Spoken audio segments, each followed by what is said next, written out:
morning, everyone. Thank you for tuning in to the Oregon Conservation Partnership webinar this morning. Today's webinar is on 401 Water Quality Certification for Restoration. I'm Anna Freitas. I'm the Policy and Program Manager for the Oregon Association of Conservation Districts, and I'm going to be kind of facilitating this webinar. I'll mostly be in the background monitoring questions. This webinar is part of a monthly series organized by the Conservation Partnership, made up of OECD, the Coalition of Oregon Land Trusts, the Network of Oregon Watershed Councils, and OCEAN, the Conservation Education and Assistance Network. They're the same time every month, third Thursday, 10 a.m. And these webinars are offered in partnership with our sponsors,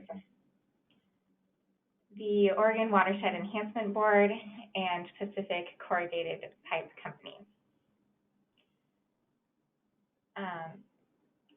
We have 27 people registered for the webinar today, and in a minute I'm going to hand it over to our presenter, who is from DEQ. Sarah Christensen will be presenting on 401 water quality certifications and the process for that. First, we have a few little housekeeping things to talk about. All of you audience members are muted by default. I'm going to keep you on mute during the presentation. You can ask questions by typing in the question box, and I'll keep an eye out for those and interrupt Sarah when there's a pause in her talk so she can answer those for you. There will also be time for questions at the end of the webinar. At that point, you can either type the question as you have been, or you can raise your little hand icon. I don't know if you see that, but look for that in your little GoToWebinar window there. The webinar is recorded. It will be available on the Oregon Conservation Partnership website early next week. There's also a survey after the webinar that would be really helpful for us, partly so we can continue offering topics that are really useful to you. We need to know what you're interested in so we can really get those high priority topics. Those surveys are also important so we can communicate to our funders like OWEB and Pacific Corrugated Pipe Company about how important these are, what you're learning, that kind of thing. The next webinar will be September 19th on the topic of drones and low elevation remote sensing for monitoring. That will be a panel, so it'll be a little longer than this webinar. This webinar lasts until 11, but the next one will be until 11:30. Finally, if you want to receive email reminders of these webinars, there's a place to sign up for our MailChimp email reminders on our website. If you're already signed up and you might want to check your contact information is up to date, that's also very helpful for us. So we know your correct email address and also what organization you're with. With that, I will turn it over to our presenter, Sarah Christensen. And I have to make her a presenter really quickly here. And Sarah, you are in control now. I'm going to turn my camera off. Excellent. All right, well, thank you so much. I really appreciate the opportunity to talk to everybody today. Thank you for the invitation.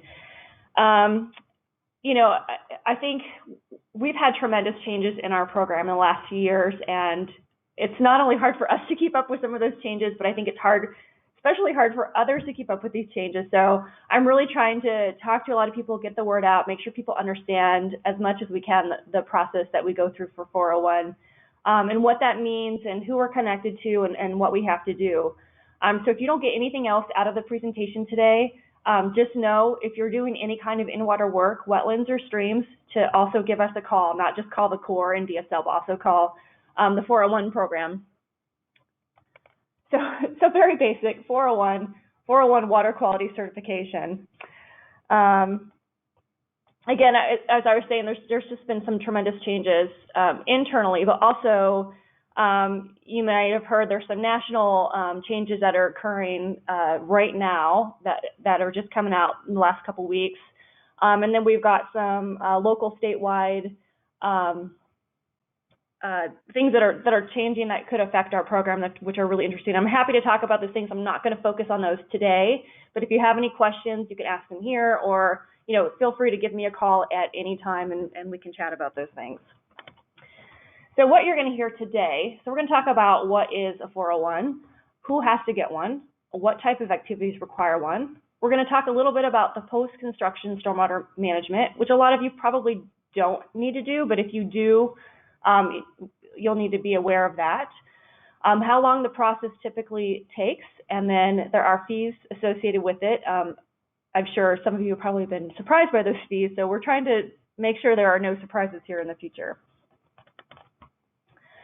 So what it is, it's a document. It certifies that a project meets certain Clean Water Act requirements, state water quality standards, and other water quality related requirements of state law. So what does that mean? It's huge. It means that we have a really broad analysis here for our requirements for the Clean Water Act. So I'm going to try to kind of hone in on those things and kind of tell you what that means and what we're really looking at.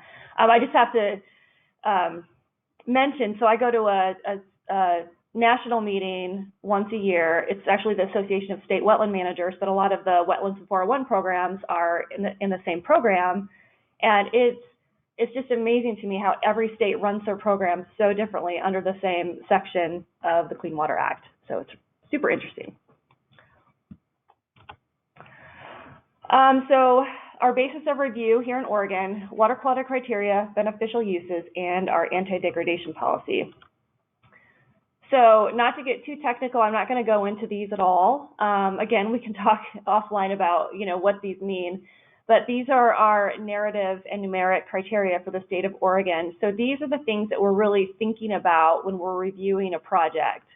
I think for a lot of restoration projects, we're definitely interested in turbidity issues. That's a common issue, and temperature.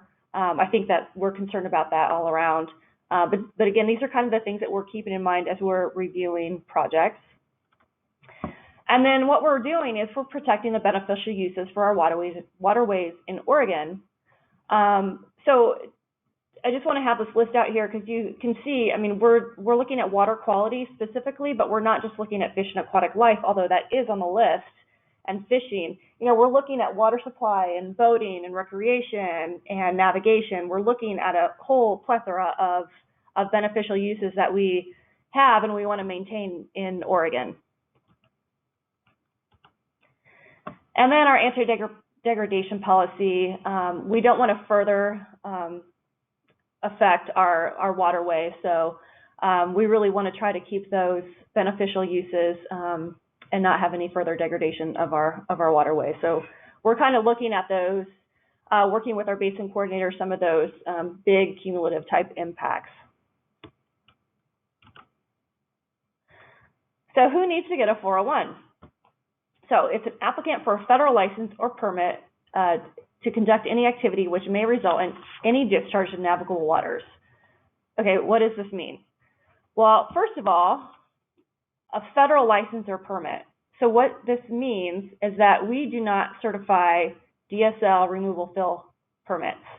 I think there's a lot of confusion there because we are sister agencies.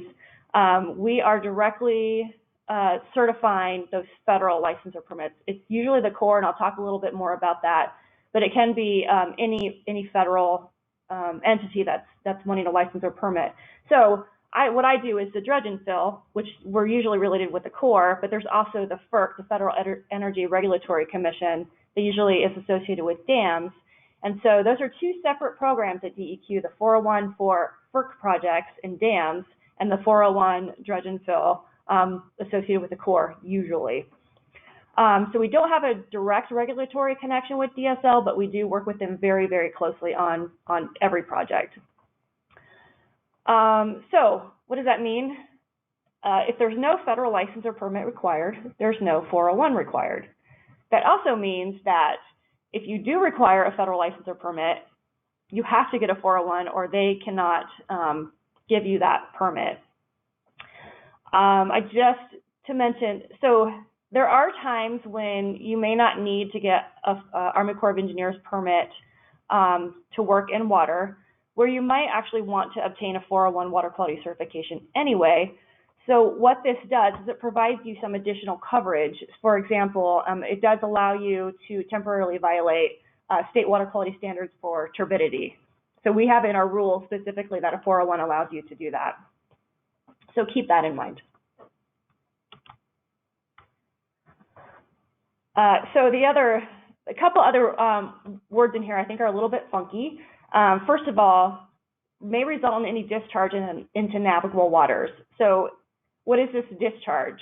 So in order for the Corps and DEQ to kind of get their foot in the door on a project, there has to be like a physical discharge of material. So it's that dredged or fill material. We're not talking about simply a water discharge. So if you had a water discharge, you would probably need a DEQ permit, but not from the 401 program. It would probably be our NPDES program. So that I think is a little bit confusing. And then the term navigable waters, if any of you are familiar with some of the happenings occurring on a national level with the waters of the U.S., this term really is in flux right now. But I'll just say, yeah, it includes wetlands. It does not include isolated wetlands, and it includes, small streams, large streams, any kind of streams that the Corps is going to take jurisdiction over.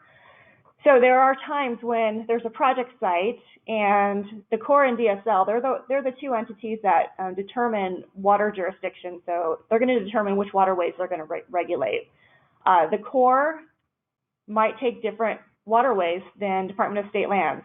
So it can get a little bit wonky. That's why we always encourage pre-application meetings, which I'll talk about in just a little bit.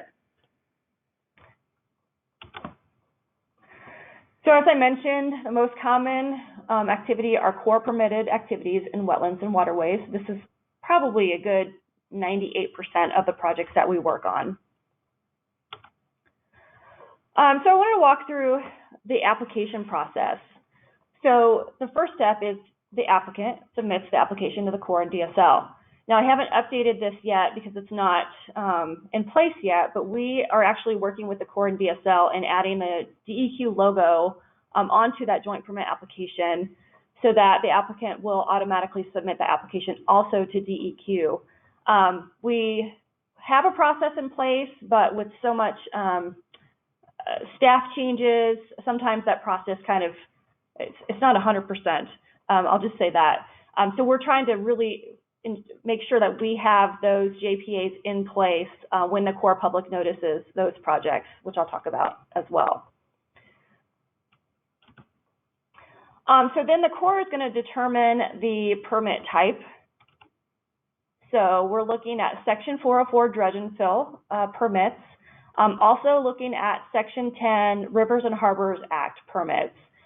We do issue 401s for some Section 10 permits, very rarely. We always do in Portland Harbor. I'm assuming none of you guys are probably doing work in Portland Harbor, but maybe. And then on a case-by-case basis, we will issue 401s for some Section 10s, but it's not very common. So then the Corps is going to actually determine whether it falls under a nationwide permit or an individual permit.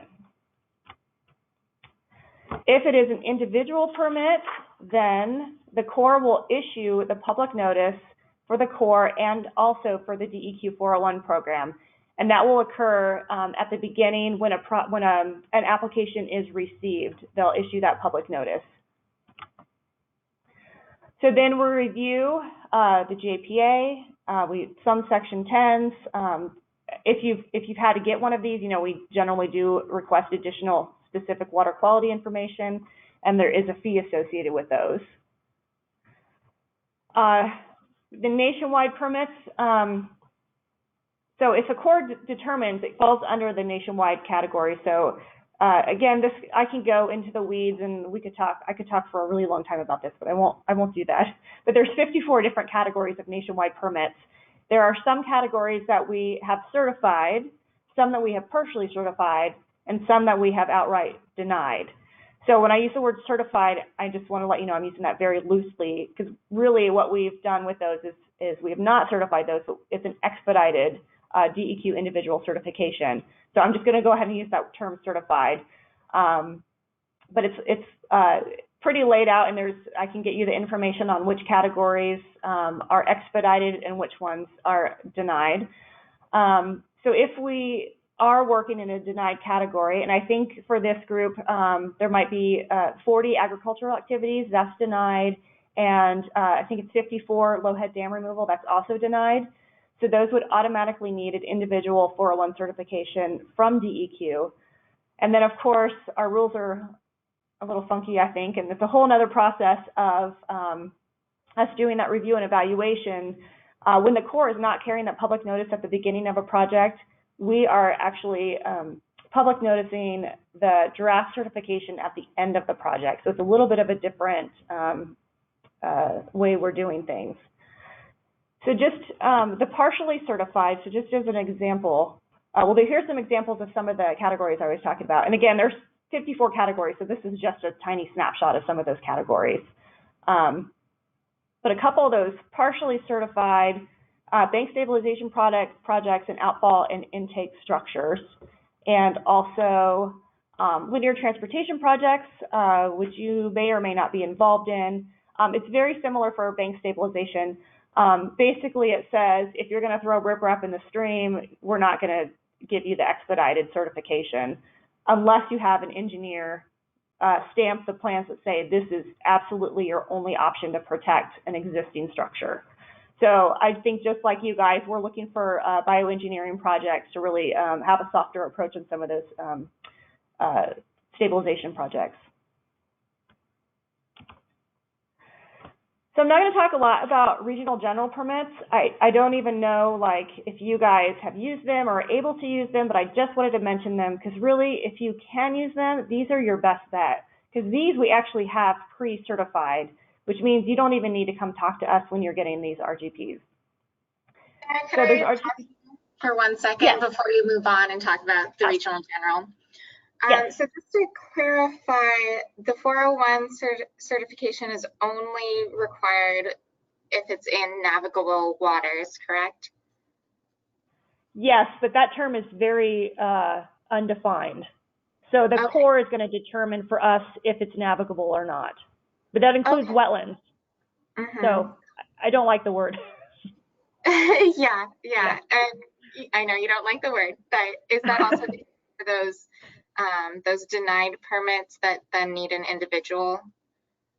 I'm sorry, what was the question? It's required only if navigable. Is that also true of those denied category ones that then need an individual permit?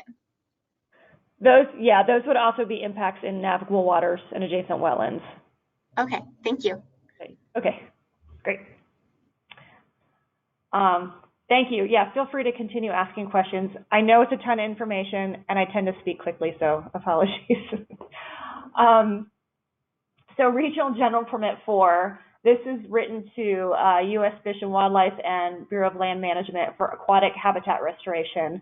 We're actually working with both of those entities now because they're going to be up for renewal next year, and we're not quite sure how we're going to handle those. But if you have the opportunity to work with these folks, ask, is there a way you can fit under the RGP4? And that will expedite your project, at least as far as DEQ is concerned. Also, RGP6, this is BPA-funded restoration projects. That's within the Columbia River watershed, which, as you know, in Oregon is huge. So again, if you happen to be working with BPA and make sure you're asking the questions, because I don't know if everyone is familiar with them or not. So yeah, just make sure you're asking. If you can fit under this, it's definitely your best bet, just for to expedite things. So I threw this in just in case you guys are working in these areas: wilderness, recreational, and scenic area rules. It really, we're just going to really take a super close look at these types of projects because there's a lot of things that we can't do in these waterways. So just want you to be aware of that. I won't talk any more about that. But. So I want to move on to post-construction stormwater management plans. You know, you might not think that you're going to have to do a lot of these, but I think there might be more than you think. So it could be, you know, you're restoring an area, but you want to make it, you know, user-friendly. So you're going to put in a parking lot and a restroom. Well, if you're going to put in the parking lot and the restroom, you'll have to do some kind of stormwater treatment. It's probably not going to be highly engineered. If, you know, you're not like a 80 home subdivision, so we're not looking at anything like that. But just we need to see that the runoff coming from the impervious surface is not directly discharging into a waterway, and we need to see some kind of treatment. So that could just be a grassy buffer. It could be a swale. It could be something really simple. So just didn't want anyone to panic about that. It doesn't have to be anything highly engineered, likely for your projects. I do want to point out, though, for our purposes, impervious surfaces do include gravel roads. They just get so compacted that there's just not enough infiltration on those, and we do see a lot of runoff issues during storm events on gravel roads. You've probably all seen that at some point, so be aware of that. So what we're looking for in the plan is demonstration that post-construction stormwater generated by the water quality storm event will receive necessary treatment. So also, it's not just the water coming, we're looking at the water coming off of your site. So it's not just the water generated by the impervious surface, but it could be water running on from another site. So be aware of that when you're kind of picking your sites. If you have an adjacent area with a bunch of impervious surface that's not getting treated, and you're putting your parking lot right next to that, then you could be responsible for treating that runoff from that other area, even though you don't own it. So on to fees. This is my least favorite part of the talk. So I'll just start by saying there are no exemptions to our fees at this time. I know that's one of the biggest questions that we get. It's in our rules, so myself and our project managers, we don't have any control over the fees. But we do that because we do try to treat everybody that's getting a 401 equally, including doing site inspections during and after the project construction. So I'm assuming typically your projects are going to be under, say, Nationwide 27. Most of them, so they'll have the lowest fee of $985. If you're getting into more complex projects, you'll definitely see a higher fee. For example, this South Flow Corridor in Tillamook, that was a very intricate, huge, lots of working with people. So that project was a great restoration project, but it did have a higher fee for those. So typically, we're looking at the nationwide are going to be $985. If you're jumped into an individual project, you might get charged more. Again, we don't have a lot of control over that, but if you do feel that, you know, your project is not that big and you're getting charged too much, you can definitely talk to us about that, and we do have some ways to kind of take a look at that and perhaps lower the fee. We aren't always able to do that, but we have been able to do that on occasion. Okay, so then we are coordinating with other programs and agencies, and will likely request additional information. So we do a lot of internal and external coordination when we're working on these projects. We coordinate closely with our cleanup program, with all of our basin coordinators, because they're really familiar with the local area. Looking at coordinating with NOAA Fisheries, of course, DSL, ODF&W. So we're talking to all these people to really understand, you know, what the site conditions are, what the concerns locally might be. So there's definitely a process going through some of this. And after receiving a complete application, we must issue a decision within a reasonable time period. I won't say a lot about this. There's a lot of this is in flux right now too, coming down from DC.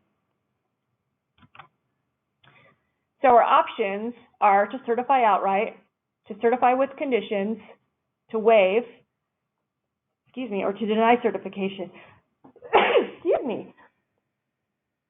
99% of the times we're certifying with conditions. We do not waive certifications. We typically don't deny certifications just because we'll get an application in. If it's not where it needs to be in order for us to certify it, as a public servant, we are working with the applicants to change their project and to get it to a place where we feel comfortable that it is going to meet water quality standards. So, if we had somebody come in and it wasn't up to snuff and they refused to change anything, yes, we would deny that application, but that is extremely rare. People are usually really wanting to work with us to get their certification. So just a little bit about the project and the conditions. So again, we talked about, what the 401 covers and what we're looking at. So once the 401 is kind of in the door, we're not just looking at those discharges. We're looking at the entire project area and any water quality issues that could happen within that area. It could be groundwater issues, certainly runoff. We're looking at the project as a whole and any water quality issues. So again, not just limited to the discharge, but the entire project. So just a little bit about the conditions we're looking at. We're making sure, things are isolated. We're making sure that existing wetlands should be demarcated so they're not impacted. Post-construction stormwater, making sure that your erosion sediment control is in place. But we are not the erosion sediment control people necessarily. When we're in the field, we're definitely looking at those things because, of course, if they're not in place, we're generally getting runoff into a water body. But this is 1200C and the 401. The 1200C is your during construction stormwater. So that's going to be practices like your straw wattles, your silt fences, those kinds of things. And then the 401 program looks specifically at post-construction stormwater. So there's going to be permanent things that you might have on the site. So it might be a detention pond with a swale, a constructed wetland. So just wanted to make sure that was differentiated. I think that causes a lot of confusion with the word stormwater. Typically, a 401 is written for 5 years. We might do one for 10 years on occasion, but we do say that they are good in perpetuity for operations. So dam operations, again, that's mostly 401 hydro, so we don't look at those so much in dredge and fill. But the stormwater operations and maintenance, we want to make sure that those are maintained for the life of the facility. So tips for success. Of course, avoid impacts to wetlands and waterways if possible. For restoration projects, it's not always possible. Design the project to fit under a certified nationwide if possible. So if you can shore up those impacts so they do fit under one of those smaller general permits, that's definitely is better for the time frame. Coordinate early. So I'm going to put a plug in here for our monthly state and federal pre-application meetings. So we have 10 plus state and federal organizations that meet every month, sometimes in Salem and sometimes in Portland, but we'll go anywhere we need to go. So it allows applicants to come in and present their project and get feedback from all of those agencies at the same time, which is a really great venue. So they're the third Wednesday of every month. Please let me know if you're interested in attending those. Of course, submit a complete application early. I always tell people, if you can, and I know it's not always possible, but submit a year before you want to do your work. I mean, that is your best bet. just to play it safe. Because even if you get it early, you have 5 years to do the work and to complete the work at a minimum. So the application should be completely filled out. The signed land use compatibility statement, that's one of our biggest things that we're generally are missing when we have an incomplete application. The list of adjacent property owners, of course, purpose, timelines, your site features, construction methods, all of that. Your water quality impacts and what you plan on doing to reduce those water quality impacts. So what kind of BMPs you're going to have on the site. And then a big thing, I put this in big letters, identify receiving waters. Somehow we need to put this in big on our website or something, because we don't get that very often, and then we have to really do some sleuthing to try to figure out exactly where things are going and how they're connected. We'll be asking probably for additional water quality specific information. I mean, your best bet for a complete application is to go through our water quality standards and let us know how you're going to meet all of those standards. Communicate any modifications and schedule updates. This is so important because people tend to assume if they're communicating with the Corps and DSL that the Corps and DSL are then communicating with us, and that is not the case. So we need to have the latest and greatest, just like the Corps and DSL. So I say, whatever you're sending to them, also send to us.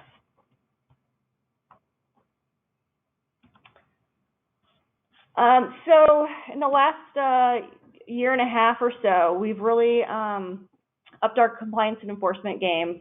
That's something that was directed to us by our Environmental Quality Commission. So we are getting in the field, and you know, we're getting out and after for things. So almost all of our 401s that have any in-water work are going to require turbidity monitoring logs. So make sure you're doing your turbidity monitoring and make sure you're keeping those logs on site. Make sure you're keeping a copy of the certification on site. Look and read and look at all those conditions and make sure you're following all those conditions.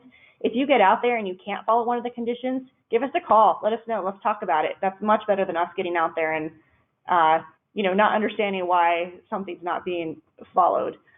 And then stormwater facilities built as proposed. Again, I don't think you guys are gonna have to worry about this too much. I've had issues where somebody's proposed a constructed wetland and they just ended up putting in a detention pond, and that's not an acceptable standalone practice for us. So with that, here is our staff. We have expanded quite a bit. I was solo in the program for a while, so it's great to have some staff and other folks to work with. And everybody's very helpful, and definitely give us a call and we'll try to walk you through the specifics for your project. I do ask when you are coordinating pre-application meetings to please include DEQ. I think people are used to the Corps and DSL because we haven't had staff to do this stuff. They're not used to including DEQ. So the sooner we can get out with everybody, the better off we all are, and we have the same understanding. And your project will go more smoothly, and it'll go faster. So please invite us to those meetings. And there's just a map of what I just showed you of where our project managers are. So we have Alex, Western Region, Blair is Northwest and Eastern Region. I kind of oversee oversee the program, and then we've got a couple folks in Portland who oversee our nationwide projects on a statewide basis. So with that, that's the end of my presentation. I would love to answer any questions from anybody. Thank you so much, Sarah. We have one question in the question box. Is the fee for the RGP the same as NWP? I'm guessing NWP is the nationwide permit. I don't remember that acronym, so correct me if I'm wrong, Darlene or Sarah. Can you repeat that? Is the fee for the RGP the same as the NWP? The C for the RGP? Yeah, the regional permit, regional general. Thank you, Darlene. Yeah, so RGP is regional general permit. NWP can be nationwide permit. But the core here, all the core districts have like a three letters in front of all of their project numbers. So here it's like something Pacific Northwest. So NWP is in front of all of their project numbers. So it can be nationwide permit, but it can also be just a generic project number that the Corps slaps on all their projects. Yeah, but I I'm think not the sure. question is, I guess the question is, if you are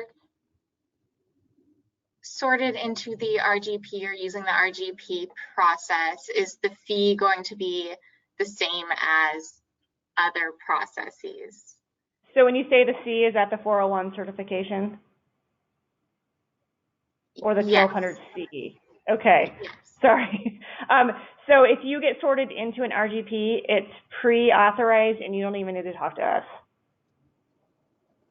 So that's why I'm saying if you can get into RGP, that's your best bet. Okay, so there wouldn't be a fee at all. It already exists. So we did 1C for all of the projects. When the BL, like for example, when BLM and U.S. Forest, I forget. Anyway, when they applied, we did 1 401 for all of those projects, and that lasts for 5 years. So there is a 401, but you don't have to get that for each individual project. That's what I'm trying to say. For everything else, you have to get it for each individual project. Okay. So you'd be kind of piggybacking on a broader thing, but where the fee has already been paid. Exactly. Yeah. Okay. Great. If there are other questions from the audience, please send them into the question box or raise your hand and I can unmute you.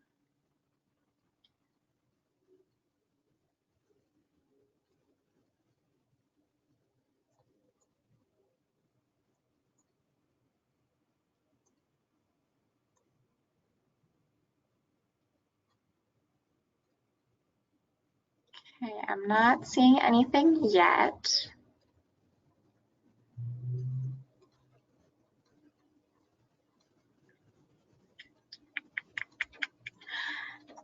So I had a question.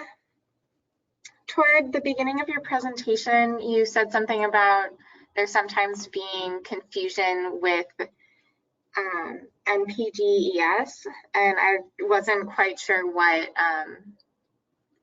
what the common mistake was there, what you were referring to. No, that's a great question.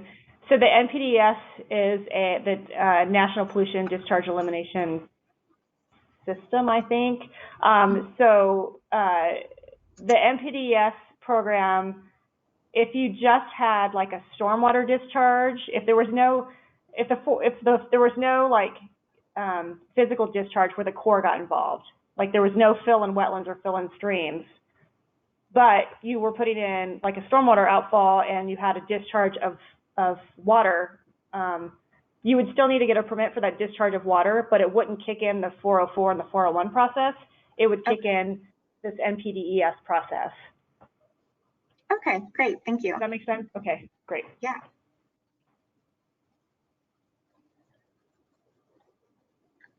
Are there any other questions from the audience?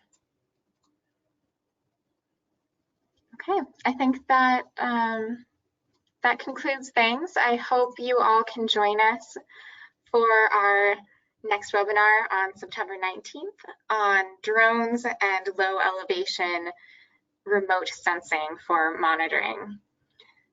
Everyone enjoy the rest of your days and the rest of your day, and hope to see you soon. Thank you again to Sarah and to our sponsors, OWeb and Pacific Corrugated Pipe Company. Thank you so much. Really appreciate it. Thank you. Closing the webinar now. And don't forget the survey.